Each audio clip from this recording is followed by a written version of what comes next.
Hello world, welcome to Easy Homemade Alcohol. I'm Wilson. Today we're going to be using a pressure cooker still.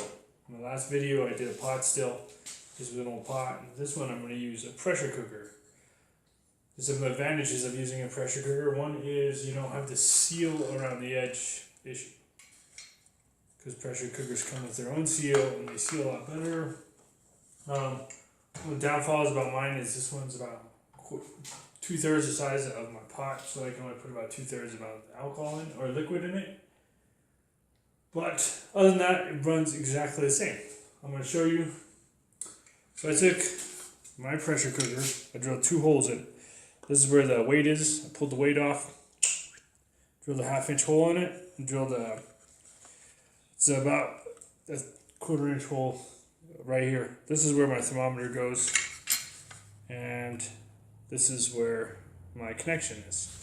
Now, connecting your condenser to your lid could be done in various of ways, hundreds of different ways. You just figure out what works for you and just connect them. That's all you got to do. I'm connecting mine basically the exact same way I connected my last one. I have a little 90 on a straight with the connection. Screw this into here, screw this right onto the top of there. When I was building my stills, when I built my first still and I built my second and third, I tried to incorporate a lot of the same sizes, dimensions, and fittings. I try to make it more of a universal thing so that way I can use my faux reflux will fit right on here, just like this. And it'll work just fine.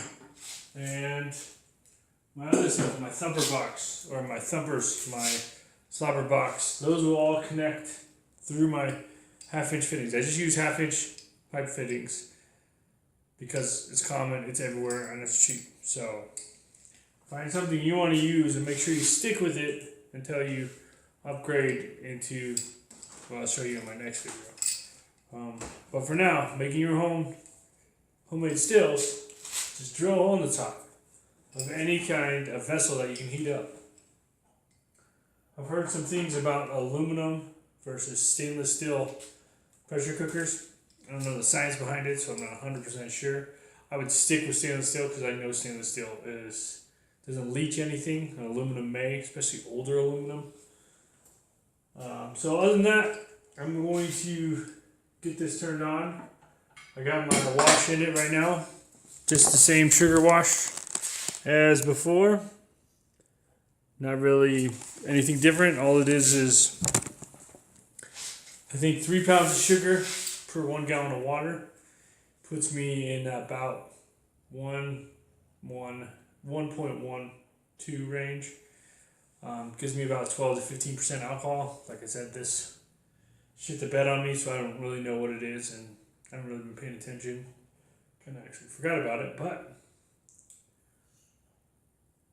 so yeah, I'm not 100% sure what the alcohol proof is. I'm calling it 10, and I'm just gonna run it from whatever it starts out to about 20%, and I'll capture it all, and then I'll run it through my still again later on when I mix it with other stuff.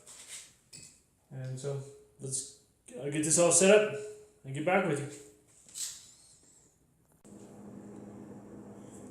Alright, back. Everything seems to be running great. My temperature is real low in my bucket. And I'm sitting right about 165 on my temperature gauge. Let me grab a new cup for you. So, we're doing pretty good. It's about 150 mils. We'll do a quick hydrometer check on it just to see what we're getting out of this.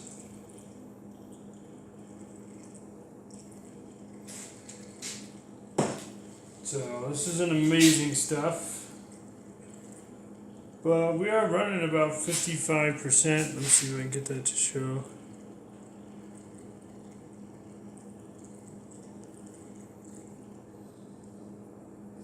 Which isn't too bad for a crock pot. And I could be running it a little bit slower, a little bit better. But I'm just trying to cut this real fast. Put it all in my bottle, and then I will run it.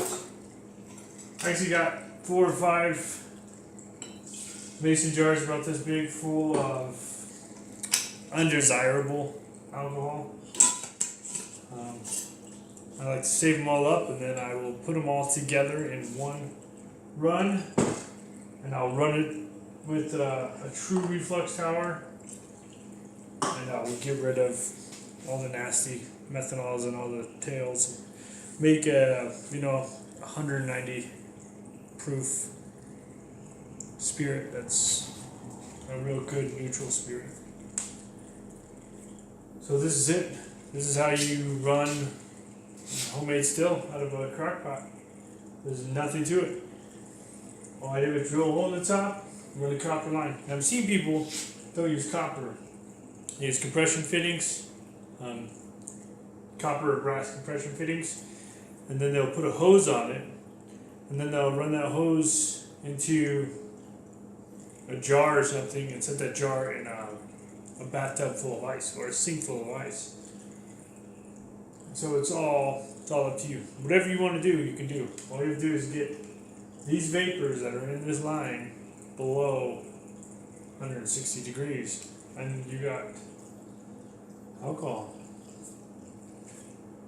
This is a short video, I know, but it's an easy video just to give you an idea of how to do this. If you have any questions or comments, just leave them down below.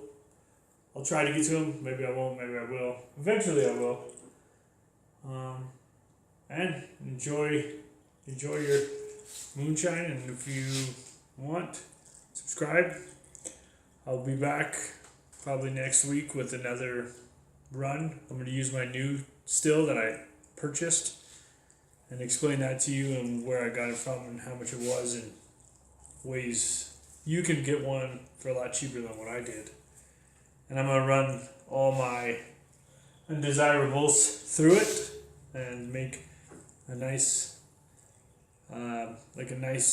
clear flavorless alcohol. Alright, bud. See you guys later.